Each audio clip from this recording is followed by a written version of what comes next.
Bella, bilis! Kwento ni Mimi Nobales. Guhit ni Rachel Batislao.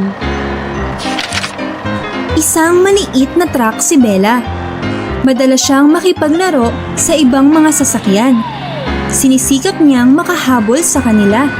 Ngunit madalas siyang nahuhuli. Bella, bilis! Hindi naman kailangang laging mabilis ang mga kotse, Bella. May iba pa tayong kayang gawin. Ang sabi ni nanay tuwing malungkot siya. Hindi ito naiintindihan ni Bella. Pero napapangiti pa rin siya ng malumanay na boses ni nanay.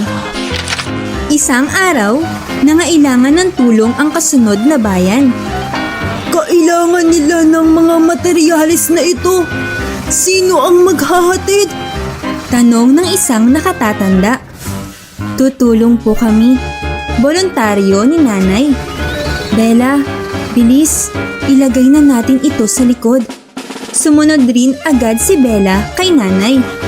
Subalit, nangangamba si Bella dahil alam niyang mabagal siya. Baka hindi maihatid ang mga kailangan sa takdang oras.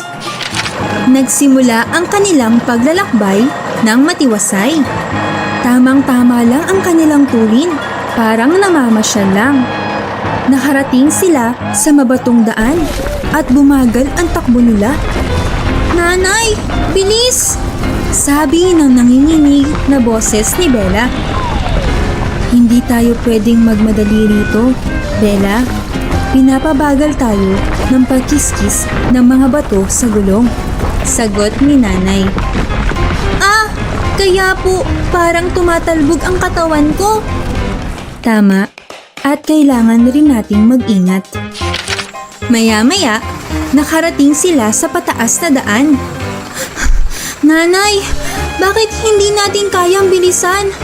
Hingal na tanong ni Bella. Parang hinihila kasi tayo pababa pero kaya natin ito. Pagkatapos, isang pababang daan naman ang tinahak nila. Uy! Para naman tayong tinutulak pababa! Masayang sigaw ni Bella. Sa sobrang bilis, nakaramdam ng kaba si Bella na baka dumausdos siya.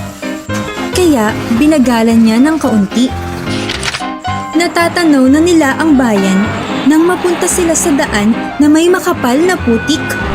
Lumubog sa putik ang mga gulong ni nanay at hindi siya makagalaw. Nanay, bilis! Sabi ni Bella habang tinutulak niya si nanay. Ngunit hindi pa rin siya gumagalaw. Bella, makinig kang mabuti. Nariyan na ang bayan. Maaari ka bang tumawag ng mga tutulong sa atin? Mag-iingat ka. Bilin ni nanay. Iniwasan ni Bella ang makapal na putik at nagmadaling tumakbo. Bella, bilis! Sabi niya sa sarili niya. Nang dadaan siya sa madulas na daan, naalala niya na bagalan ng kaunti para hindi siya bumangga. Nang dadaan siya sa matarik na daan, naalala niya na kailangan niyang sikaping itulak ang sarili niya pataas para hindi siya gumulong pababa. Sa wakas, nakarating rin siya sa bayan. Nakita ni Bella ang isang truck gaya niya. Kinausap niya ito at humingi siya ng tulong. Ilang sandali lamang, nakatawag siya ng 3 truck. Natuwa si Bella na maraming tutulong sa nanay niya, ngunit naisip niya, hindi naman mabibilis ang truck.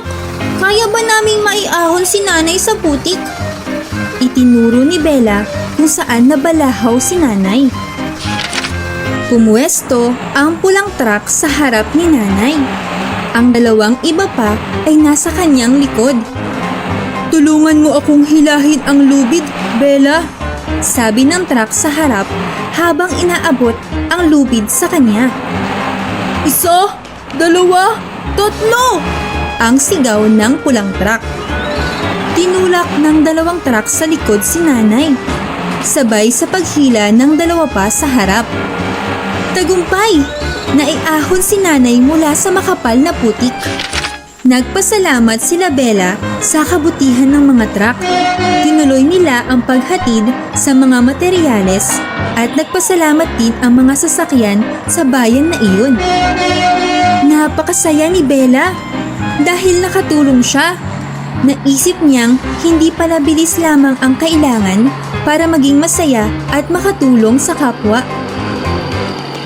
Bella, bilis, uwi na tayo. Aya ni Nanay. Opo, Nanay. Pero kahit dahan-dahan lang tayo. Ngiti ni Bella.